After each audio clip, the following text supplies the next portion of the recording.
That dock belongs to the association now, and frankly, it always should have.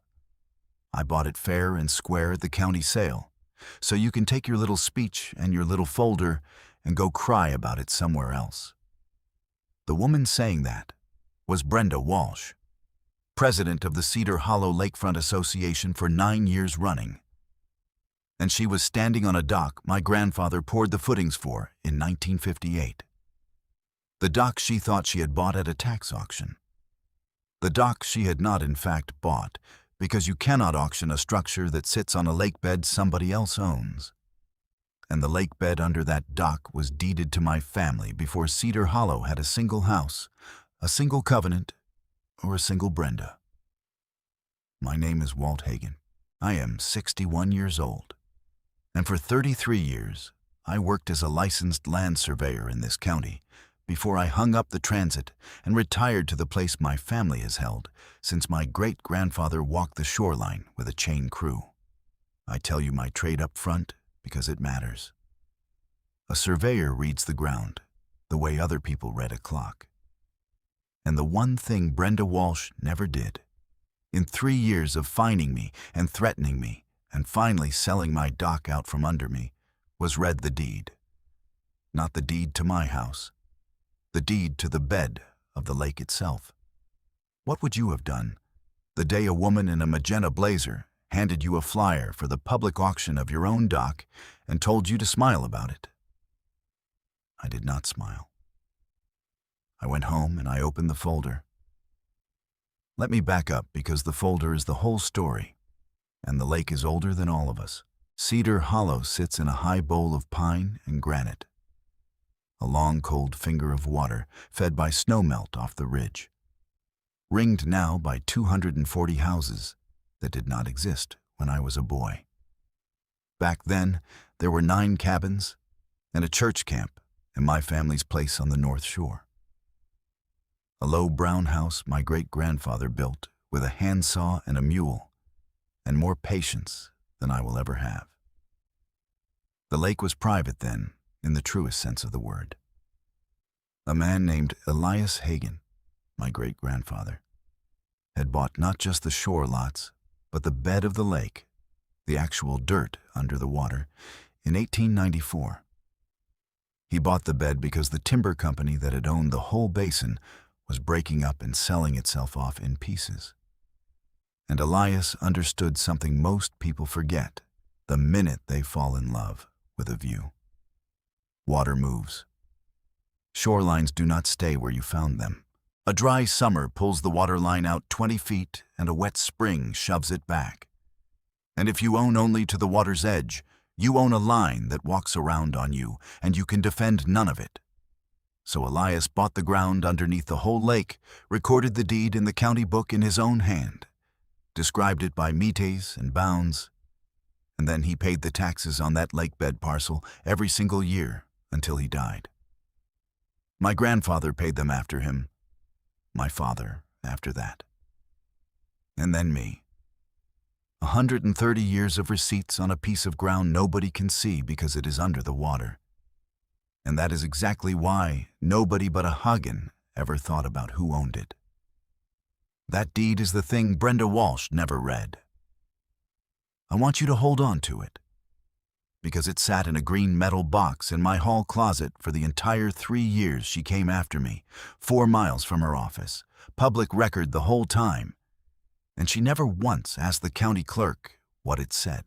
I lost my wife, Carol, 4 years ago this spring. She was the one who labeled the folders.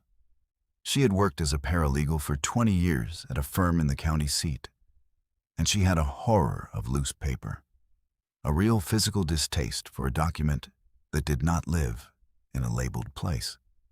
The day we moved her mother into care, Carol came home tired and sat down at the kitchen table, and then got back up and went through every drawer in the house.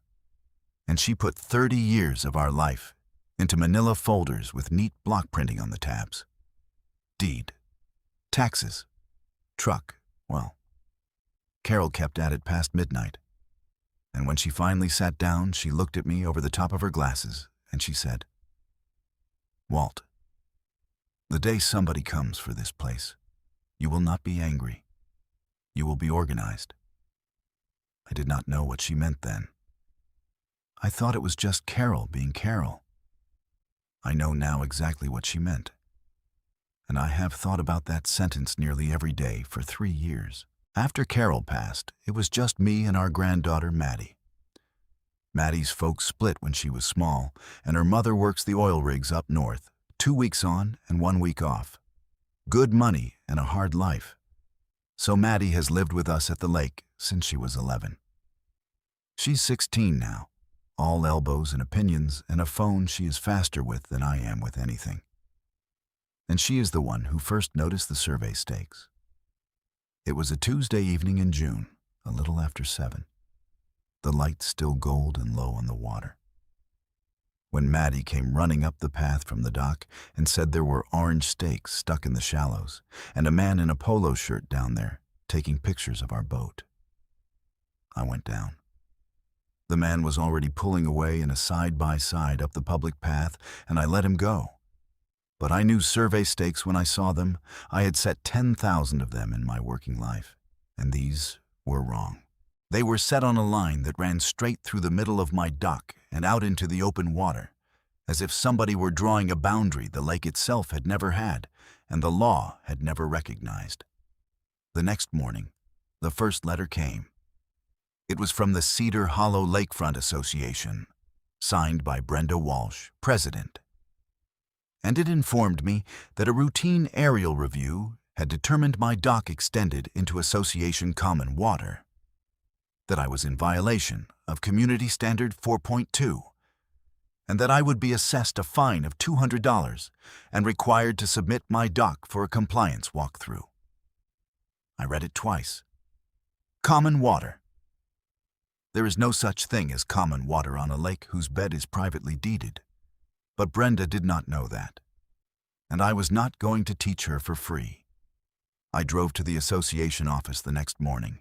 It is a converted boathouse at the south end with a flag on a white pole and a gravel lot and a row of golf carts plugged into a power strip under the eaves. I parked my truck next to a luxury SUV with a vanity plate that read HOAPREZ, and I almost laughed before I caught myself. I went in and asked the young woman at the desk to speak to the president.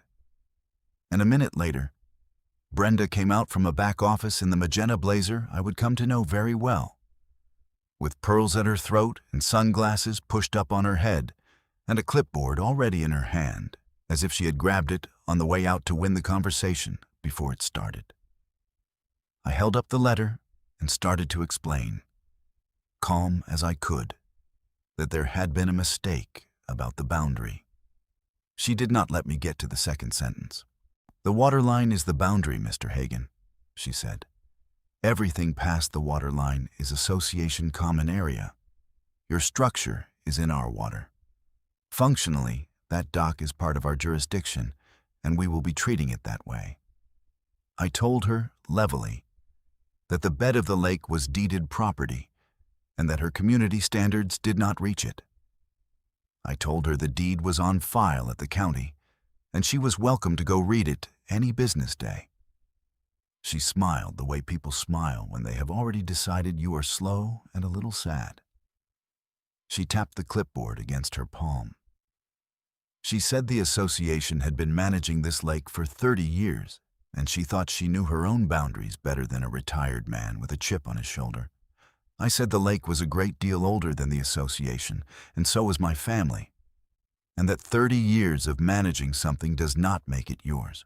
She set a copy of the bylaws on the desk between us, as if that settled it, and told me the compliance walkthrough would be scheduled by mail. Then she walked back into her office and shut the door, and the young woman at the desk would not meet my eyes. I went home the long way, around the north end, and I looked at the dock from the road for a while before I went down to it. My great-grandfather poured those footings by hand. The water has not moved them in 3 generations. A woman with a clipboard was not going to move them either, but she was going to make me prove it. And proving things is slow work. I went inside and I started a new folder. I took a fresh manila folder from the box Carol kept in the desk drawer, and I gave it to Maddie, and she printed on the tab, in the careful block letters her grandmother had taught her, the single word, Doc. Under it, I clipped the first letter, the photographs I had taken of the orange stakes in the shallows, and a half sheet of legal pad where I wrote the date, the time, and every word Brenda had said to me that I could remember. $200 in fines. 1 walkthrough demanded. Day 1. I wrote that at the bottom and underlined it. And I set the folder on the kitchen table where I would see it every morning. Here is the thing I knew that Brenda did not. I had surveyed this lake. Not for fun. 11 years before any of this, the association itself had hired my firm to map the high water mark for a dock setback rule. And in doing that work, I had pulled the chain of title on the lakebed, and I had held in my own hands the 1894 deed from the timber company to Elias Hagen, recorded in Book 9, page 203. I knew exactly where it was in the county records. I knew exactly what it said, and I knew that no fine, no walkthrough, and no auction could touch a structure that sat on ground my family owned outright. Knowing a thing and proving it at the right moment are two different disciplines. Carol taught me that. You do not win by being right.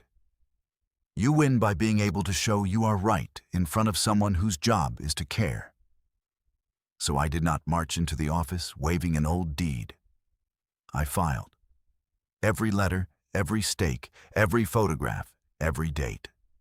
I let Brenda build her own staircase, and I counted every step. The second step came in August. A second letter, certified this time, that I had to sign for at the post office, raising the fine to $600 for continued noncompliance, and informing me that a hearing had been scheduled before the association board to consider further enforcement. I went to the hearing. It was held in the boathouse on a hot Thursday evening. The lake going pink through the windows, a box fan rattling in the corner, and maybe 20 folding chairs set out for an audience of 6. Brenda sat behind a long table at the front with 4 other board members, and she ran it like a woman who had run a great many of these and lost none. She described my dock as a hazard to swimmers, an eyesore on the common shoreline, and a structure that had never received association approval, which was true only in the sense that the association had not existed when my grandfather built it. A fact I pointed out, once, quietly, from my folding chair. The past is not relevant to current community standards, Brenda said, not even looking up from her papers. We enforce the standards as they exist today. The structure is out of compliance today. I did not answer that. There was no point answering it in that room. The board voted 4-0 to uphold the fine and to authorize what Brenda called further measures. And I wrote down the vote and the date and the $600 figure and the phrase further measures, because vague threats have a way of turning specific, and when they do, you want to have written down the day they were still vague. $600. 2 letters. 1 hearing. I filed it that night and slept fine. That fall, I learned why. Maddie and I were at the diner in town on a Saturday, the one with the good pie and the worst coffee, when a man named Russ Pruitt slid into the booth across from us and set his hat on the seat beside him. Russ runs the marina at the south end and has known me 40 years, since before either of us had gray in our beards. He looked over his shoulder before he spoke, which told me plenty all by itself. He kept his voice low. He said the association was pushing a plan to build a private resort on the North Shore. A real one. 40 boat slips and a clubhouse and a paved road in. And that the engineering drawings he had seen ran the new marina right out across the water in front of my place. He said there was money behind it, real money, a company called Hollow Ridge Partners that had been buying options on the North End lots quiet as a cat. And then he leaned in, and he said the managing partner of Hollow Ridge Partners, the man whose name was on the paper, was Greg Walsh. Brenda's husband. I set my fork down. Maddie looked from Russ to me and back, and she was quiet because she is 16 and sharp, and she had just watched two old men go still at the same time. I sat with it on the drive home. The fines were not about my dock. They never had been. Brenda needed my dock gone and my shoreline reclassified as common water so that Hollow Ridge could build out across a lakebed they assumed the association controlled. The petty enforcement was the front. The resort was the engine. And the whole scheme rested on one assumption, that the lake bottom belonged to the association. And that assumption was wrong, had been wrong since 1894. And was sitting in a green metal box on a shelf in my hall closet not 4 miles from where the developer was drawing his slips. I called the county surveyor's office the next morning. The woman who answered was an old colleague named Dana Cho, who had come up under me years back and now ran the office herself, and I asked her, just for the record, to confirm what the assessor's map showed for the bed of Cedar Hollow Lake. I heard her chair roll and her keyboard tick. She came back on the line within the hour. The bed of the lake was a separate taxable parcel, she said, owned of record by the Hagen family. Taxes paid current. Last conveyance recorded in the county book in 1894. Book 9, page 203. She read me the legal description, the metes and bounds running the whole long bottom of the lake, and it matched the deed in my closet, word for word. She asked, a little carefully, why I wanted to know. I told her I had a feeling I would need her to say all that again someday, somewhere official. There was a pause, and then Dana said, Walt, you just tell me where and when, and I will bring the map. Step 3 came in October. The association hired a man who introduced himself as a code inspector and arrived at my gate in a white truck with a magnetic sign on the door. He had a clipboard and a yellow hard hat and a high-visibility vest. And he looked the part if you did not look too hard. But he had no county credential and no badge I recognized. And when I asked him plainly which agency he worked for, he said he was contracted by the association to perform structural inspections. I stood at my own gate and told him the dock sat on private land, that he was welcome to look all he wanted from the water, but that he would not be setting foot on my property. He shrugged like a man being paid by the hour, photographed the dock from the shore, wrote something on his clipboard, and drove off. 2 days later, the third letter came. It condemned the dock as structurally unsound based on the inspection, ordered it removed within 30 days at my expense, and set a fine of $100 for every day it stood past the deadline. A fake inspector. A condemnation. A removal order. $100 a day, climbing. I filed it, and then I drove to the county building department and asked, at the counter, whether they had any record of a permit or a contract authorizing any inspector to condemn structures in Cedar Hollow. A clerk checked, and then a supervisor checked, and the answer was no. The man at my gate was not a county inspector. He was a contractor Brenda had hired and dressed up to look like one. I got that in writing, on county letterhead, and I put it in the folder. Because a fake badge is a different animal than a rude letter. And I wanted the difference documented in black and white the day a judge wanted to know. This was the winter Maddie started keeping her own record. She is good with cameras, better than me by a mile. And without my asking, she mounted a small weatherproof camera up on the corner of the boathouse roof, angled so it took in the dock and the gate and the head of the public path.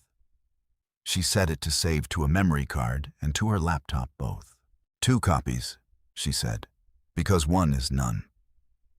She had heard Carol say that 100 times across the kitchen table, and now she was saying it herself. 16 years old and screwing a camera bracket to a cold roof in December.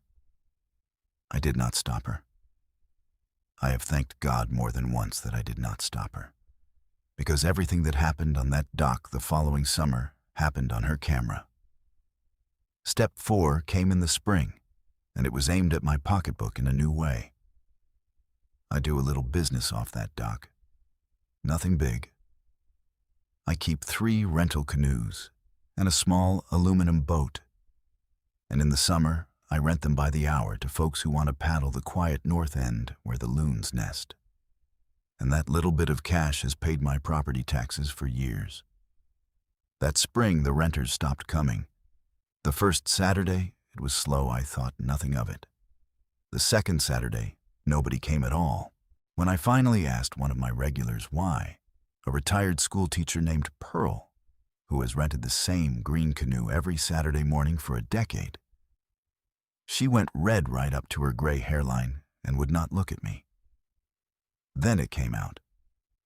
She said the association had mailed a notice to every household on the lake, warning that the Hagen dock had been condemned as unsafe, that anyone using it or renting from it did so at their own legal risk, and that the association would accept no responsibility for injuries on an illegal structure. Brenda had papered the whole lake. 240 mailboxes. Pearl was angry on my behalf, which I appreciated more than I said. She set her jaw, and she told me she had rented that green canoe for 10 years and never so much as scraped a knuckle on my dock. And she would not stand for the association calling it a death trap. And she would sign anything I needed her to sign and say it to anyone I needed her to say it to. I wrote down what she said, word for word, and her phone number under it, and I asked her to hold on to the notice she had gotten in the mail. She said she would put it on her refrigerator so she did not lose it. She did. Step 5 was the lawsuit. In June, 1 year to the week after the first orange stakes went into the shallows, the association filed a civil suit against me in county court, asking for a court order to remove the dock and a money judgment for the accumulated fines, which by then they had tallied at $11,400. I had paid none of it, not $1. I want you to remember that number: $11,400 in fines assessed, $0 collected, because at the very end it is going to sit right next to another number, and you are going to feel the gap between them.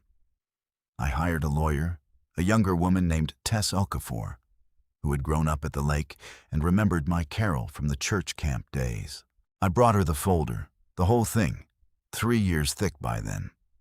She cleared her desk and read it for the better part of 2 hours without saying much. Just the sound of pages turning and now and then a pen making a small mark on a legal pad. When she finished, she squared the folder back up and set both hands flat on it and looked at me. "Walt," she said, "do you understand what you have here?"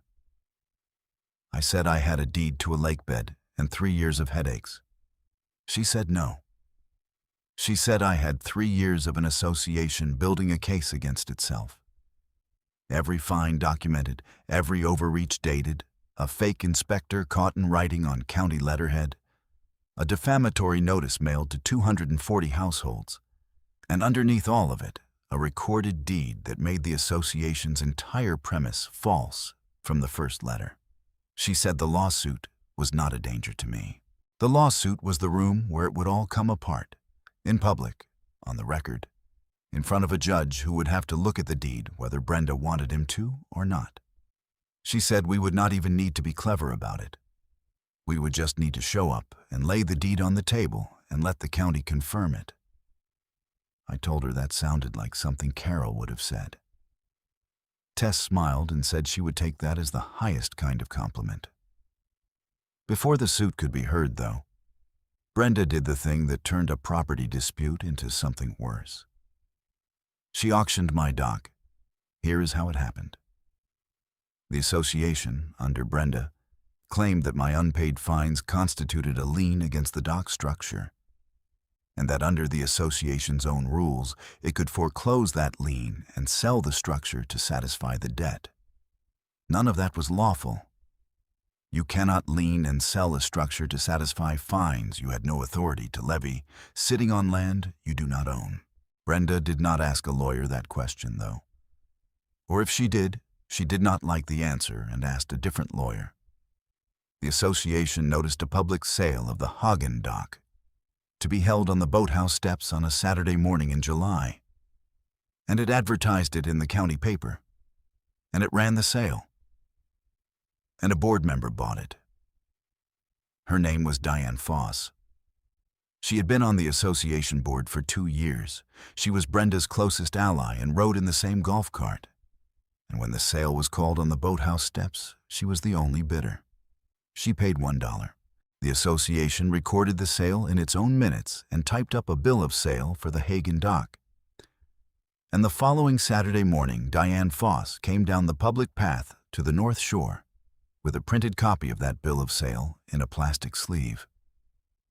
And Brenda walked beside her in the magenta blazer, and the two of them stepped out onto my dock, onto the footings my great-grandfather poured by hand in 1958, like they were touring a house they had just closed on. Maddie's camera was running on the boathouse roof. I want that on the record. I walked down. I did not hurry, and I did not raise my voice.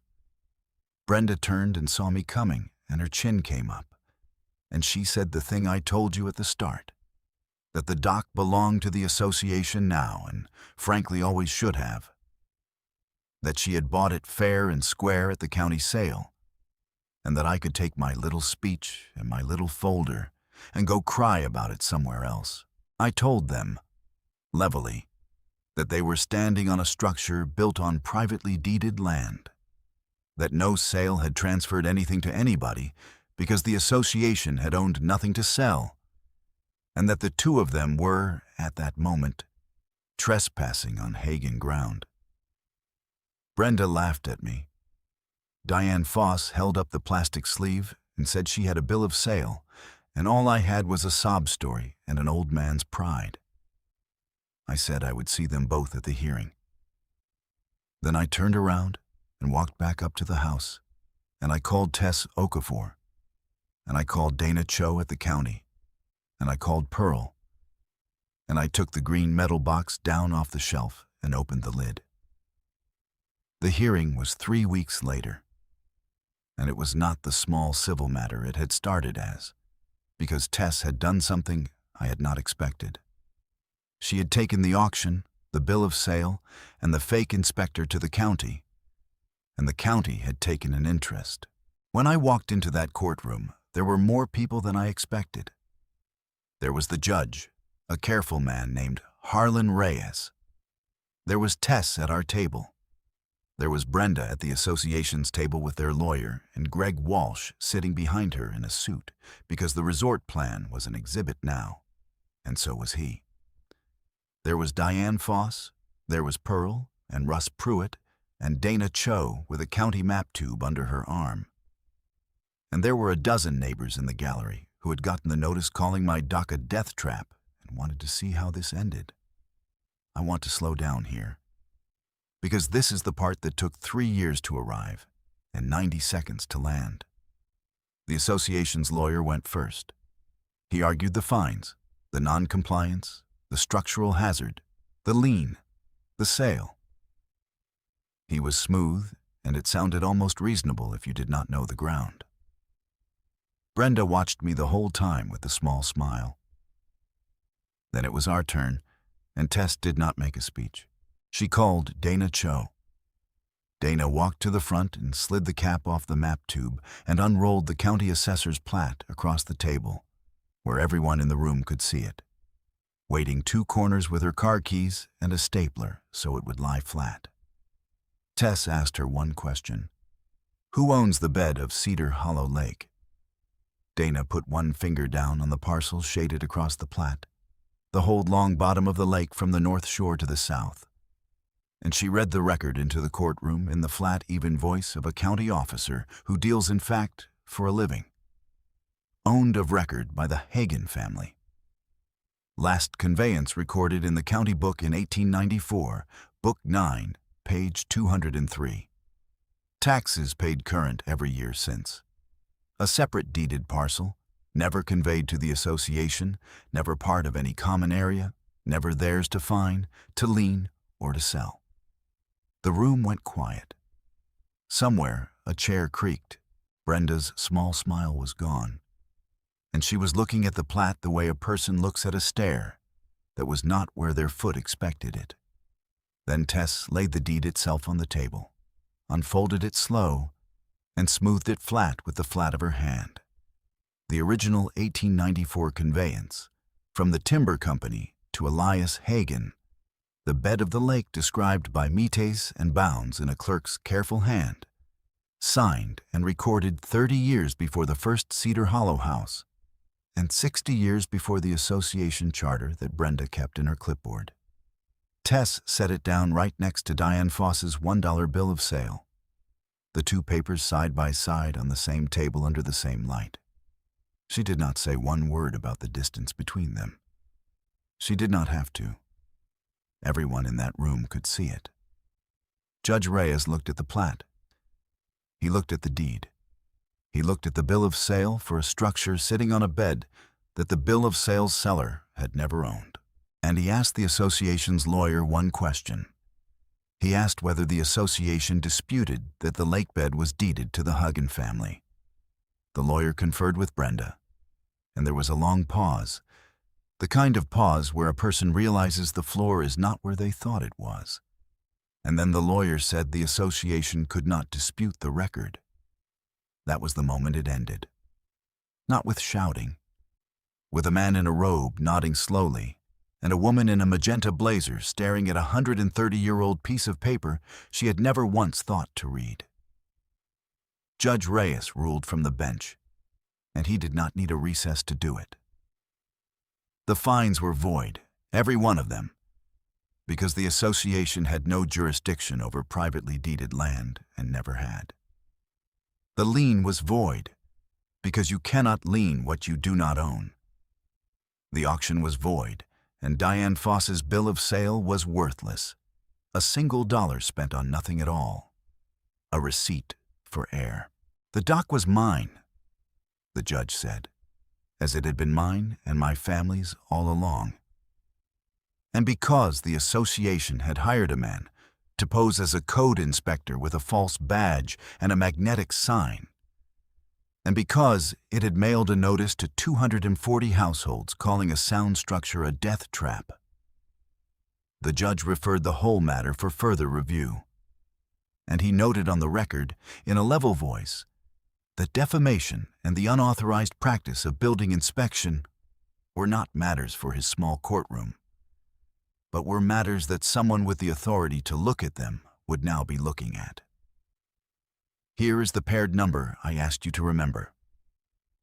$11,400 in fines assessed against me over 3 years. $0 they could collect, because every dollar of it rested on land that was never theirs. And $1, the price Diane Foss paid for my grandfather's dock. The most expensive dollar she ever spent, because it put her name on a void sale and her board in front of a county review. The resort died the same month. Hollow Ridge Partners had borrowed against the assumption that it controlled the North Shore water, had drawn its slips and its clubhouse and its road on a lakebed it took for granted.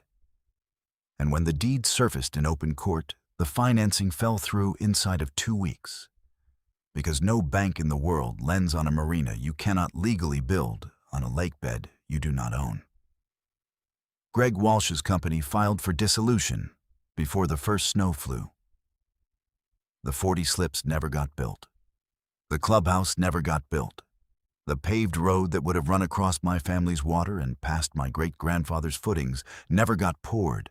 Russ Pruitt told me later that the surveyor Hollow Ridge had hired quit the job the day he read the assessor's map, because he was not going to put his license on a boundary that ran through somebody else's recorded parcel. Brenda resigned the presidency she had held for 9 years. Nobody made her. The county review made staying impossible, and the neighbors who had gotten that death trap notice in their mailboxes had started asking questions at the meetings that she did not want to answer. Diane Foss left the board the same week. The thing Brenda tried to take, control of that shoreline, was the exact thing she lost. And she lost it by reaching for it. Which is the way these things most often go when a person reaches for what was never theirs and never checks the ground first. I did not gloat. There was no speech. I never said a single word to Brenda Walsh after that courtroom. The deed spoke, and the judge spoke, and that was enough. And a man who has just been handed back what was always his has nothing left to prove to the person who tried to take it. The Saturday after the ruling, the renters came back. Pearl was the first one down the path, a little after 9, and she took the green canoe out the way she had every Saturday for 10 years. And halfway across the cove, she lifted her paddle and waved it at me over her head, and I lifted my coffee mug back at her. Russ Pruitt came by in the afternoon with a 6-pack, and we sat on the footings my great-grandfather poured in 1958 and watched the light go long on the water and did not say much, because 40-year friends do not need to. The loons were back on the north end. The dock held us the way it has held 3 generations of Hagans, steady, not a board loose, and Maddie climbed up and pulled the little camera off the corner of the boathouse roof, because we did not need it anymore. And she came and sat down next to me, with her bare feet hanging over the water. 16 and still all elbows, the memory card in her fist. She was quiet a minute. Then she said, "Grandpa, Grandma would have liked how organized you were." I had to look at the lake for a minute after she said that. That night, I put the dock folder in the green box with the 1894 deed, and I closed the lid. And I set the box back on the shelf in the hall closet where Carol's block printing still labels every tab. The lake was quiet. The dock was mine. My granddaughter was asleep down the hall in a house my great-grandfather built, on land no clipboard could reach. And for the first time in 3 years, I slept the whole night through. Now let me step out of the story and tell you plainly what it taught me, because that is the only reason worth telling it. If you own waterfront or land near water or any parcel where a boundary touches something that moves, go to the county recorder and pull the actual deed, the oldest one in the chain, and read what it describes. Do not trust the water line. Do not trust what the association says is common area. Water moves and shorelines shift, and the only thing that holds still is the recorded legal description, the metes and bounds in the county book. Pull it, read it. Know whether you own the bed or only the bank. Keep the records. When somebody sends you a letter you think is wrong, do not argue on the phone and let it vanish. Date it, photograph it, file it, and write down what was said. Build the folder before you need it, the way my Carol did. Because the day somebody comes for your place, you do not want to be angry, you want to be organized. And when they tell you that your land is functionally theirs, do not raise your voice. Go home and open the folder and let the paper do the work. The clipboard loses to the deed every single time, but only if you can put your hand on the deed. If you have got a story like this, an association or an office that reached past its fence line and learned the hard way, put it in the comments, because I read them, and so do a lot of folks who are in the middle of their own fight right now and need to know it can come out right. Subscribe if you want to stay for the rest of these, because there are more, and a lot of them end the same way, with a quiet man and an old piece of paper and a board that never thought to check. Next time, I will tell you about the retired county engineer, 2 valleys over, whose HOA paved a private easement into a through road for a developer, and never once pulled the easement that said exactly who was allowed to drive on it and who was going to pay to tear it back up. Until then, walk your boundaries, pull your deed, and keep your folder.